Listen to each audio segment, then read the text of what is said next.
I love to make videos about things like this because sometimes you can have taught math your whole life and never realized that you could do something like this, or even done math your whole life and never realized that this was possible. Did you know that you can simplify a division problem? What I mean by that is I can take my dividend and my divisor and divide them both by the same number to make this an easier problem.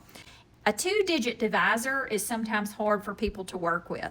So I'm going to take these numbers and I'm going to say, well, I know that these are both divisible by 3. So 18 divided by 3 is 6.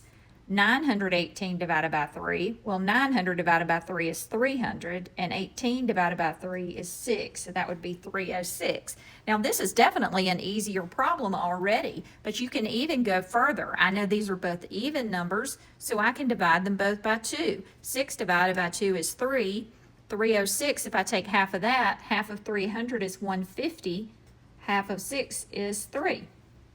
Now this is even a simpler problem. 3 goes into 153 51 times. That means the answer to my original problem here is also 51. The answer to this problem is also 51.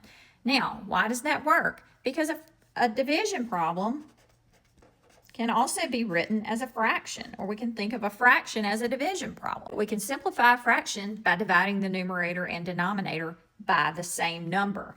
And so here we could have divided these both by 3 to get 306 over 6. We could have divided these both by 2 to get 153 over 3, and then divided that last one to get 51. Now you may have noticed another number that these were divisible by that may have been easier for you. Looking at them again, I see they're both divisible by 9, so we could have started with 9. Let's check that out. If we did 18 into 918 and we divided those both by 9, we'd end up with 2 and 102. And that's easy to divide. 102 cut in half is 51. So there's lots of ways to go about this. I think that's just a cool thing to know.